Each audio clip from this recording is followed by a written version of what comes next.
ಎಲ್ರಿಗೂ ನಮಸ್ಕಾರ. ಇವತ್ತು ನಾವು ಭಗವದ್ಗೀತೆಯ 5ನೇ ಅಧ್ಯಾಯದ ಕೆಲವು ಶ್ಲೋಕಗಳನ್ನು ಕೇಳೋಣ. ಹಿಂದಿನ ವಿಡಿಯೋದಲ್ಲಿ ನಾವು 11 ಶ್ಲೋಕಗಳನ್ನು ಕೇಳಿದ್ದೇವೆ. 12ನೇ ಶ್ಲೋಕ ಮತ್ತು ಅದರ ಅರ್ಥ ಹೀಗಿದೆ: ಯುಕ್ತಃ ಕರ್ಮ ಫಲಂ ತ್ಯಕ್ತ್ವಾ ಶಾಂತಿಮಾಪ್ನೋತಿ ನೈಷ್ಠಿಕೀಂ ಅಯುಕ್ತಃ ಕಾಮಕಾರೇಣ ಫಲೇ ಸಕ್ತೋ ನಿಬಧ್ಯತೆ. ಈ ಶ್ಲೋಕದ ಅರ್ಥವೇನೆಂದರೆ, ಕರ್ಮಯೋಗಿಯು ಕರ್ಮಗಳ ಫಲಗಳನ್ನು ತ್ಯಾಗ ಮಾಡಿ ಭಗವತ್ ಪ್ರಾಪ್ತಿ ರೂಪವಾದ ಶಾಂತಿಯನ್ನು ಪಡೆಯುತ್ತಾನೆ ಮತ್ತು ಸಕಾಮ ಪುರುಷನು ಕಾಮನೆಯ ಪ್ರೇರಣೆಯಿಂದ ಫಲದಲ್ಲಿ ಆಸಕ್ತನಾಗಿ ಬಂಧಿತನಾಗುತ್ತಾನೆ. ಸರ್ವಕರ್ಮಾಣಿ ಮನಸಾ ಸನ್ಯಸ್ಯಾಸ್ತೆ ಸುಖಂ ವಶಿ ನವದ್ವಾರೆ ಪುರೇ ದೇಹಿ ನೈವ ಕುರ್ವನ್ನ ಕಾರಯನ್.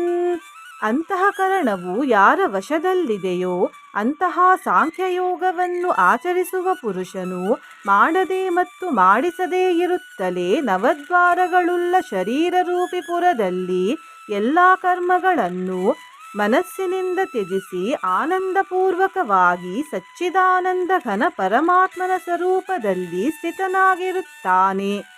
ನ ಕರ್ತೃತ್ವಂ ನ ಕರ್ಮಾಣಿ ಲೋಕಸ್ಯ ಸೃಜತಿ ಪ್ರಭುಃ ನ ಕರ್ಮಫಲ ಸಂಯೋಗಂ ಸ್ವಭಾವಸ್ತು ಪ್ರವರ್ತತೆ.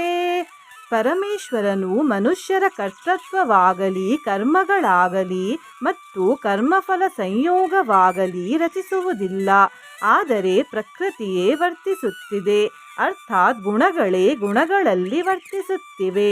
ನಾದತ್ತೇ ಕಸ್ಯಚಿತ್ ಪಾಪಂ ನ ಚೈವ ಸುಕೃತಂ ವಿಭುಃ ಅಜ್ಞಾನೇನಾವೃತಂ ಜ್ಞಾನಂ ತೇನ ಮುಹ್ಯಂತಿ ಜಂತವಃ.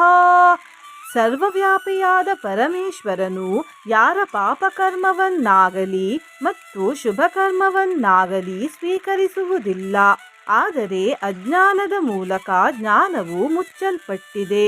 ಅದರಿಂದಲೇ ಎಲ್ಲ ಅಜ್ಞಾನಿ ಮನುಷ್ಯರು ಮೋಹಿತರಾಗುತ್ತಿದ್ದಾರೆ.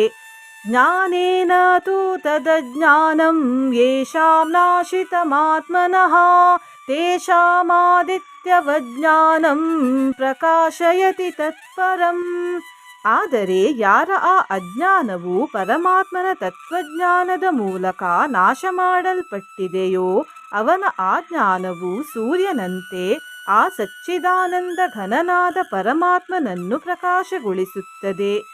ತದ್ಬುದ್ಧಯಸ್ತದಾತ್ಮಾನಸ್ತನ್ನಿಷ್ಠಾಸ್ತತ್ಪರಾಯಣಾಃ ಗಚ್ಚಂತ್ಯ ಪುನರಾವೃತ್ತಿಂ ಜ್ಞಾನ ನಿರ್ಧೂತ ಕಲ್ಮಷಾಃ.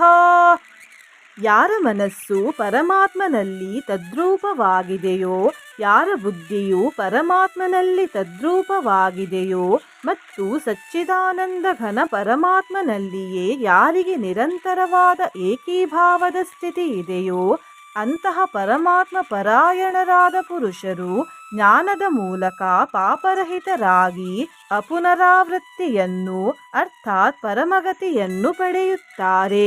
ಇಲ್ಲಿ ಅಪುನರಾವೃತ್ತಿ ಎಂದರೆ ಪುನರ್ಜನ್ಮವನ್ನು ಹೊಂದುವುದಿಲ್ಲ ಎಂದು ಅರ್ಥ.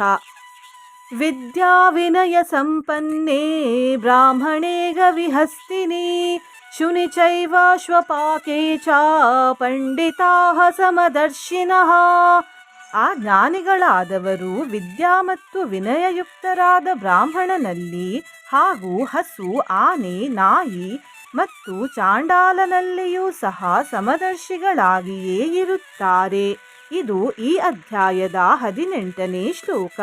ಇಲ್ಲಿಗೆ ಈ ವಿಡಿಯೋವನ್ನು ಮುಗಿಸೋಣ. ಮತ್ತೆ ಪುನಃ ಮುಂದಿನ ವಿಡಿಯೋದೊಂದಿಗೆ ಸಿಗೋಣ. ನೀವು ಚಾನಲಿಗೆ ಹೊಸದಾಗಿ ಬಂದಿದ್ದರೆ ಚಾನಲನ್ನು ಸಬ್ಸ್ಕ್ರೈಬ್ ಮಾಡಿ, ಹತ್ತಿರ ಇರುವ ಬೆಲ್ ಬಟನ್ ಪ್ರೆಸ್ ಮಾಡಿ, ಆಲ್ ಅನ್ನುವ ಆಪ್ಷನ್ ಅನ್ನು ಸಿಲೆಕ್ಟ್ ಮಾಡಿ. ವಿಡಿಯೋಗೆ ಲೈಕ್ ಮಾಡಿ, ಹೈಪ್ ಮಾಡುವುದನ್ನು ಮರೆಯಬೇಡಿ. ಜೊತೆಗೆ ಕೃಷ್ಣ ಕೃಷ್ಣ ಎಂದು ಕಮೆಂಟ್ ಮಾಡಿ. ಧನ್ಯವಾದ.